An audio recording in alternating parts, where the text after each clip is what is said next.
It's one of the worst air qualities ever recorded. The images are startling, even apocalyptic.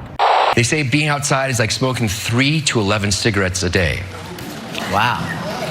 The more pollutants in the air, the worse quality air people are up against. You could not see anything behind this reporter this morning. The air quality in New York City today was the worst in the entire world. Even worse than Delhi, the Indian city which is known for its noxious air. And in Times Square, tourists were shocked by the smoke. 100 million people here in the U.S. across 13 states are impacted, all due to the wildfires that have erupted in Canada. Climate change. It's real, it's serious, and it's up to us to solve it. We are faced, I think, with the most challenging geopolitical and geoeconomic situation for decades. We have a weak recovery that easily can turn into a recession. We have not that much movement on the green transition as we have hoped, and we are not out of the woods when it comes to COVID, the pandemic.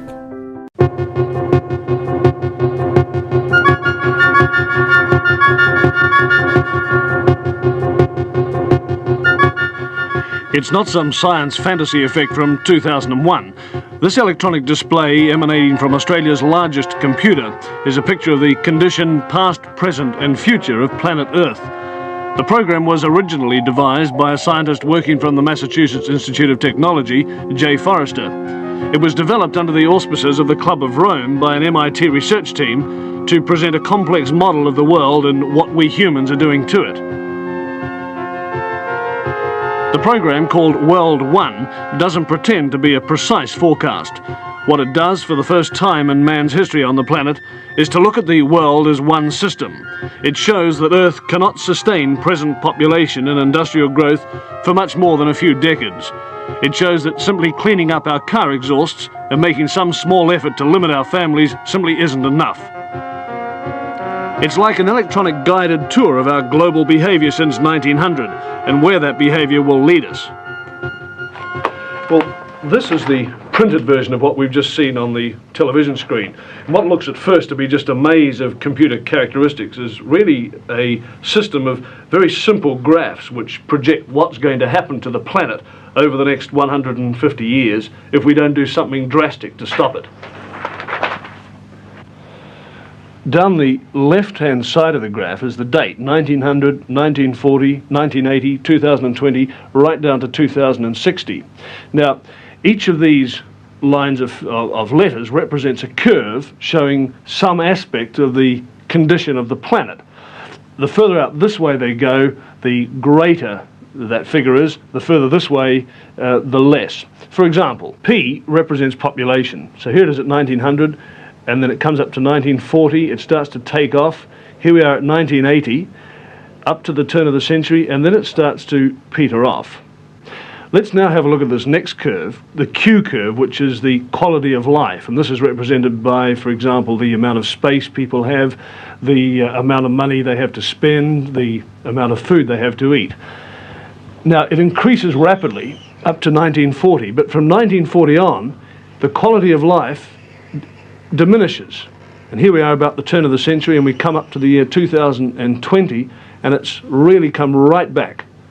More people, of course, means that you start to chew up your supply of natural resources. And this is this curve here, the N curve. And it shows that slowly but steadily, the pool of natural wealth in the world, natural resources, minerals, oil and so on, is slowly but steadily diminishing. So this is the situation. As population increases, the quality of life decreases and the supply of natural resources decreases. But have a look at this curve here. This is called the Z curve, and it represents pollution. Now, predictably enough, as the population increases up to 1980, pollution increases. There's more rubbish. But from 1980 to the year 2020, pollution really takes off. This is assuming, of course, that we don't do anything about it. So the year 2020, the condition of the planet starts to become highly critical. And if we don't do anything about it, this is what's going to happen. The quality of life is going to go right back to practically zero. Pollution is going to become so serious, right out here, that it will start to kill people. I think the strength of the World Economic Forum's annual meeting here in Davos is that we have business and governments and civil society together. I know that during this meeting there will be many companies announcing that they will go net zero when it comes to CO2 emissions by 2050. We'll also have a gathering of the largest companies in the world here committing to green their supply chain. So the Apple, Amazons of the world say, we will only buy products from you if you then reduce your CO2 footprint. I think this is very strong signals, and I think this is the strength of our annual meeting.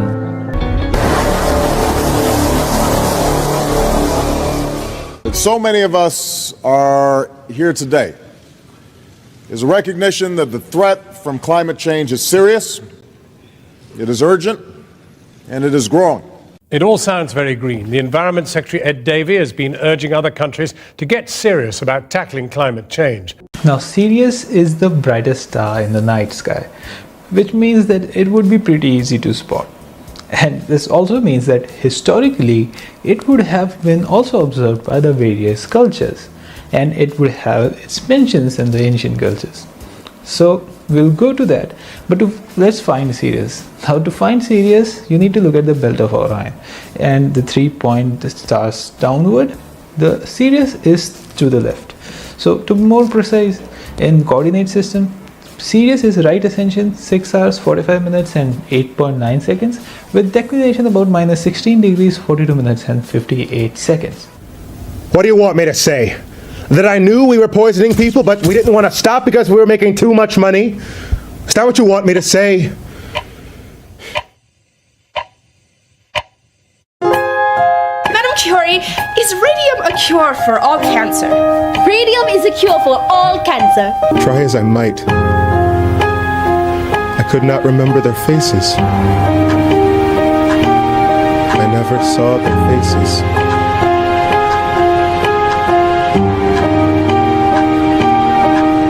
Calculations are correct. When this baby hits 88 miles per hour, you're gonna see some serious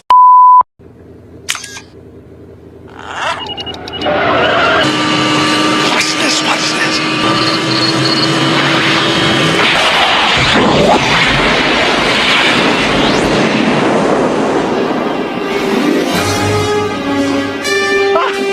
What did I tell you? 88 miles per hour! So radium was the element that was discovered by Madame Curie, and its chemistry is very similar to that of barium, except that it is radioactive. So the year 2020, the condition of the planet starts to become highly critical, and if we don't do anything about it, this is what's going to happen. The quality of life is going to go right back to practically zero. Pollution is going to become so serious, right out here, that it will start to kill people. So the population will diminish.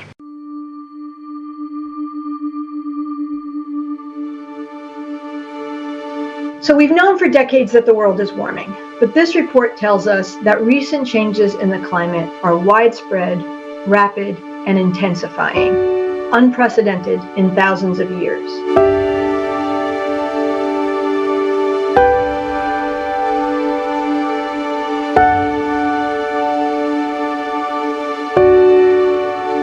The International Association of Firefighters announced they are endorsing Joe Biden for president in 2020.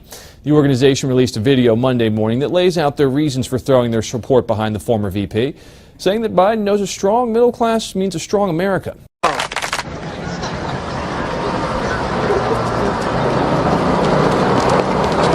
I'm going to vote blue. Vote for who you want. This is a free dictatorship. The president was briefed on the wildfires in Canada last week and has been regularly updated since. He directed his team to provide impacted communities whatever support they need. Our team here at the White House is in touch with the government of Canada. We have already deployed over 600 U.S. firefighters and personnel, as well as equipment like water bombers to help Canada battle the fires. We encourage everyone in the impacted areas to listen to their state and local officials. Several large wildfires burning out of control and just getting huge plumes of this smoke. Look at this scene in New York, something like the surface of Mars. The best advice right now is to stay indoors. Many school districts have canceled field trips and all outdoor activities. If we look at the weather, it says air quality alert, 160, unhealthy. Should we even be outside right now? Well, again, that unhealthy refers to the sensitive parts of the population. I think for most adults, healthy adults, we won't have much of an effect. So if you have an air conditioner, you shut the windows, use recycled air setting on your air conditioner, and that'll keep the inside as clean as possible. It feels a little weird. My eyes are a little burning, my throat's a little sore. It feels kind of strange. Yeah, and I have some health conditions, some respiratory, I have a mild asthma, and I also feel tightness. Yeah. And I've been just taking it easy. And look what's making a comeback, masks. Right back here, less than it was in the year 1900. And at this stage, around about the year 2040, 2050, civilized life as we know it on this planet will cease to exist. Well, hopefully, of course, it won't be allowed to happen. But it's taken this kind of shock treatment to nudge governments into doing something, and slowly we are. We're starting to clean up our atmosphere. We're starting to recycle our rubbish. We're doing something positive about population control. But so far, our efforts have really been just a drop in the ocean.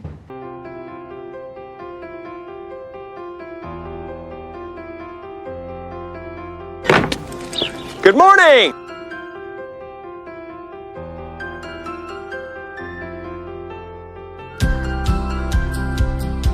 Morning, Truman! Morning, Spencer! Hey, Pluto. Oh, no, get down! He won't hurt you.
My calculations are correct.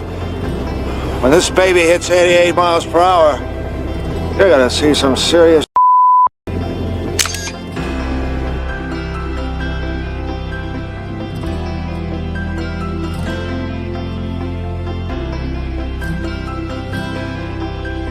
Dear next president, climate change is the most serious problem facing humankind. Yeah, we are here all together because we know that the world needs to fight climate change with much, much greater seriousness. Madam Vice President, you're in charge of the environment for the Iranian government. That's your portfolio. How serious is your government when it comes to tackling climate change, taking serious measures? Yes, our government is very serious because we adopted a low-carbon economy last year in the government, and we started working in that direction. Earth's climate is now changing faster than at any point in the history of modern civilization, primarily as a result of human activities. And the climate change could kill thousands of Americans and cost the U.S. economy hundreds of billions of dollars. Pretty serious.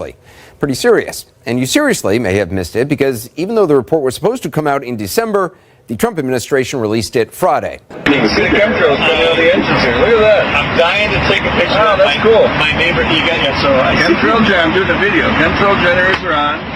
And yeah, there it is. Look, you can see them. All right, that's awesome. It's working. Yeah.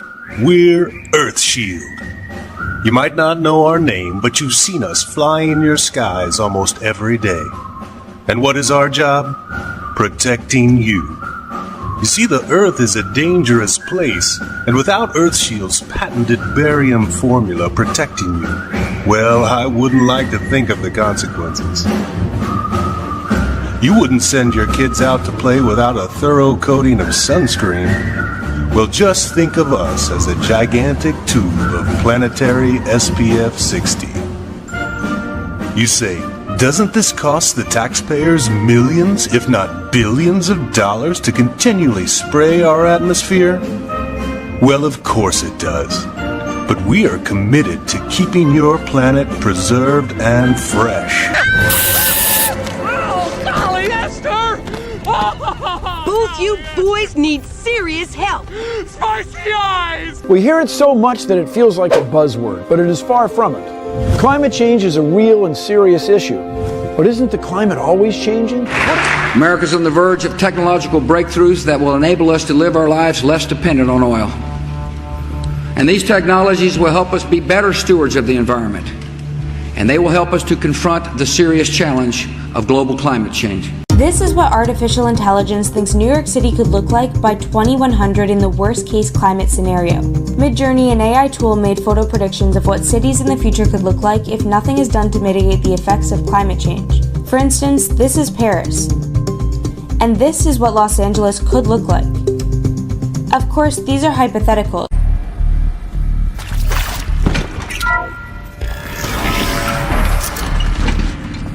CDO2 data intact. Initiating playback. Elizabeth Sobeck. You've heard the bad news, and it's all true.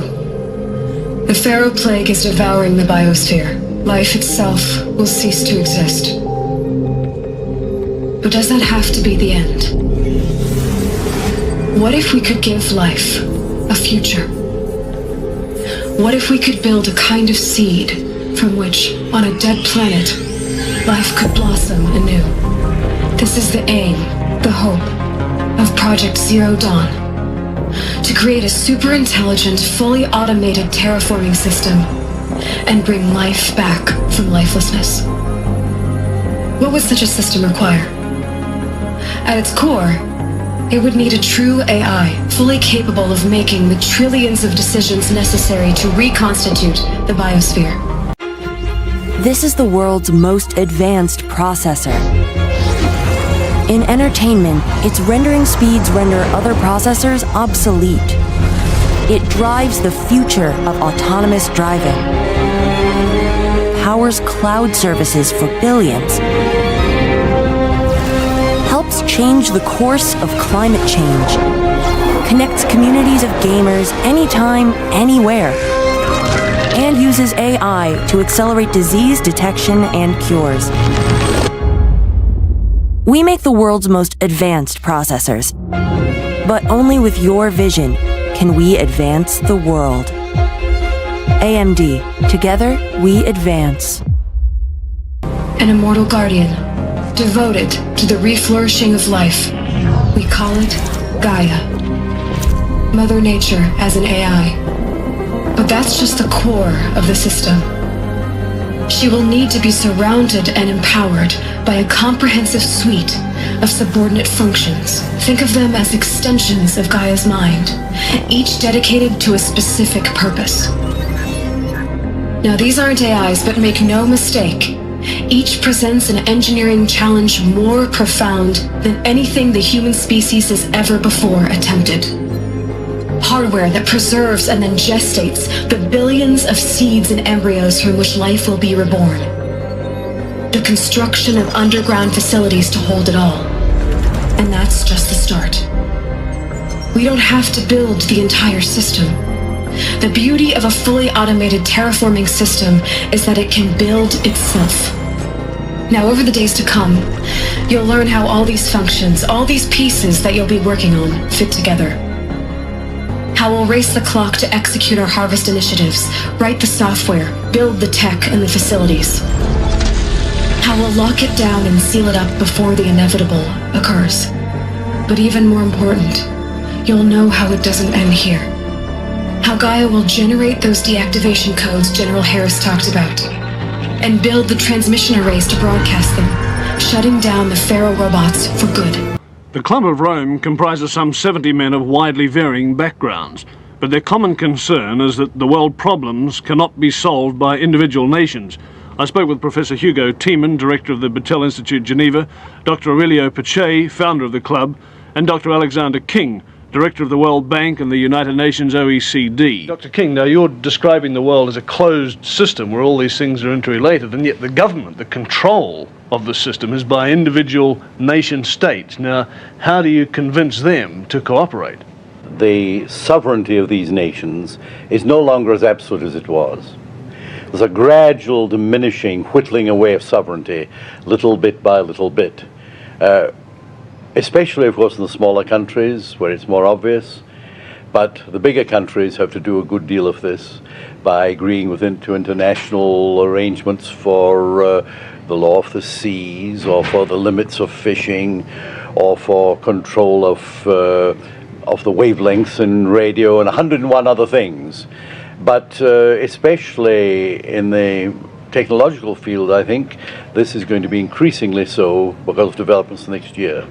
I was at an important meeting in Washington a couple of weeks ago, and Peterson, the former Secretary of Commerce, was saying the same thing from an economic point of view, that the general world economic situation, the interdependence of countries on their food and fuels and so on, is leading to an interdependence which has seeds of draining away of sovereignty within it. How Gaia will not just build, but imagine any conceivable robot it needs to do its work across centuries. From detoxifying the Earth's ravaged atmosphere and poisoned seas, to the regreening of the Earth from cryo, to rewilding the Earth with animal life.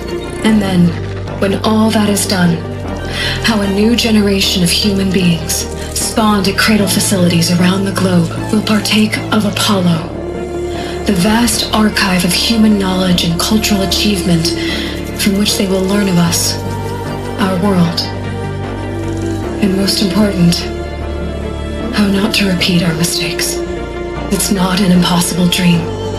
It is within our grasp if we work tirelessly and stop at nothing to achieve it. We can't stop life from ending. But if you will help me, help Gaia, we can give it a future. Join me and help make that future real.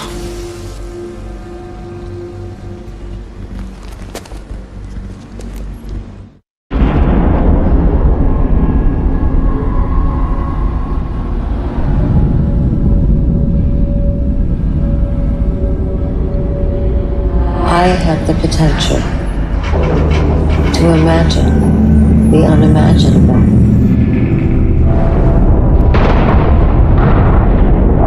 Think the unthinkable. See the unseeable.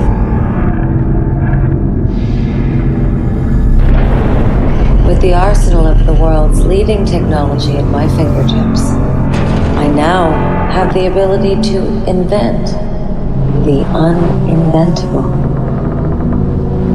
Rebranding into its future, Intel has enlisted House of Gaga to collaborate on a project that will showcase technology through creativity at the highest level. Our partnership will culminate in a performance that inspires to remind the world of the seed of innovation, the wizard behind the curtain, the mind behind the machine. Intel. This will be one of the most powerful computers on Earth. It's called Aurora, and it will soon start tackling some of humanity's most pressing issues. This computer at the Argonne National Lab in Illinois will help advanced fields ranging from neuroscience to cancer treatments to the very structure of our universe. Aurora will be one of the US's first exascale computers and one of the fastest in the world. And in this Intel lab in Oregon is a smaller version of Aurora. Come with me behind this door and I'll show you. Say hello to Borealis. Borealis is a test system that evaluates, stress tests, and debugs the technologies that will power the Aurora supercomputer. Aurora and Borealis are collaborations between Intel, Hewlett-Packard Enterprise, and the U.S. Department of Energy. This is called a blade. Each blade weighs about 70 pounds. All these blades together are what's called a server rack. You see a lot of these blades in data centers all over the world, but generally, they're not this powerful. Borealis features 128 blades. Aurora will have more than 10,000 of them stacked inside the HPE Cray EX supercomputing platform. Each blade includes 2 Intel Xeon Max series processors with high bandwidth memory. The Xeon server chips are connected to 6 Intel Data Center Max series GPUs.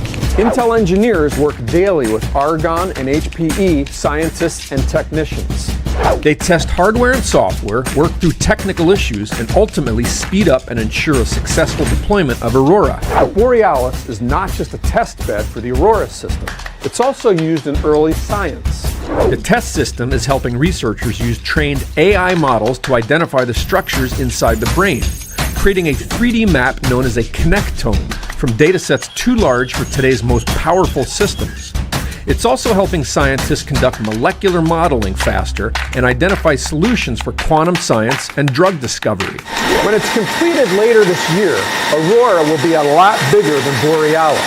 In fact, it'll be about the size of 2 basketball courts and weigh 600 tons. That's about the weight of 300 average-sized cars.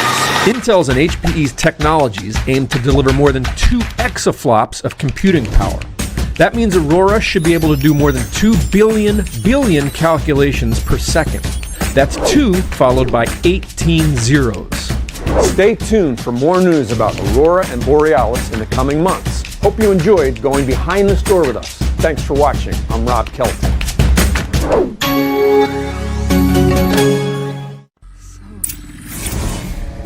The whole Earth destroyed, but then remade?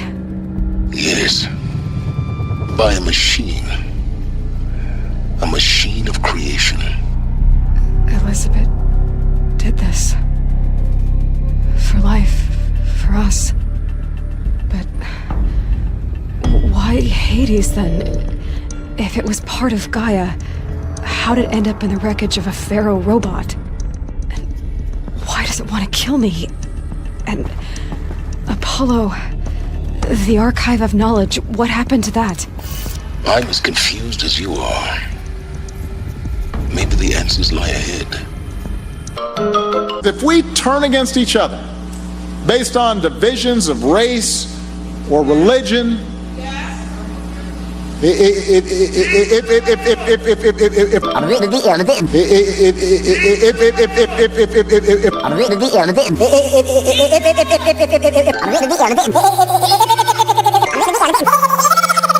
Come on, try getting it out. Ding, ding, ding, ding, ding, ding, bong. That's all, folks.